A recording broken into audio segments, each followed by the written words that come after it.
State's Corrections Department is undergoing a major reorganization to save money, even closing a program down in Boulder. But some former employees say this reorganization was also a form of retaliation against agency administrators who had criticized top management, including charges of sexual harassment.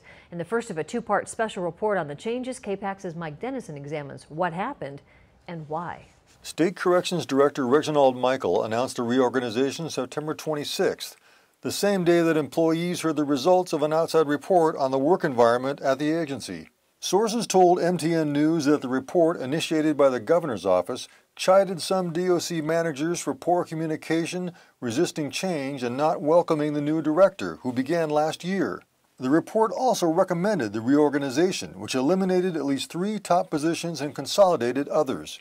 Former Personnel Director Kyla Shepard says a half-dozen people who had complained about the management had their positions eliminated or changed. There were concerns about the truthfulness of the new leadership and how they were interacting with the leadership team. Of the 12 leaders within the central office, 8 of them had voiced concerns and 6 of them had faced retaliation. Shepard was fired in August, accused of illegally taping a meeting with an employee facing possible discipline. She says the charge was manufactured, not long after she formally asked the director be investigated for sexual harassment or discrimination against several female employees. Governor Steve Bullock's office says an investigation by state personnel officials turned up no legal grounds to discipline anyone for harassment. Shepard has filed her own discrimination complaint with the State Human Rights Bureau, which is investigating her charges.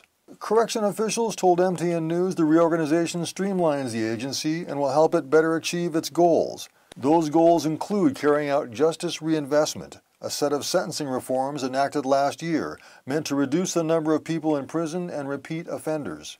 But former employees say they're committed to those goals too, and any suggestion that they wanted to undermine the new director or the department is not true. Veteran DOC Administrator Cindy McKenzie resigned in frustration this fall after 29 years at the agency. The leadership team and Department of Corrections are all leaders on that team because of their years of experience, because of their professionalism. You don't all of a sudden become a disgruntled, dysfunctional management team because you don't like a new boss. These leaders that have voiced concerns have actually produced and led 90% of the change that has gone on within corrections over the past 4+ years. You can't lose the level of positions and talent that the department has through this reorganization without experiencing difficulty in implementing the justice reinvestment. Deputy Corrections Director Cynthia Wolkin told MTN News this week that the changes will strengthen justice reinvestment by putting more resources into probation, parole, and other programs to reduce repeat offenders. Officials from the governor's office or top managers here at the Corrections Department wouldn't appear on camera to talk about these charges or the reorganization. Tomorrow we'll talk more about the reorganization and the changes at one program.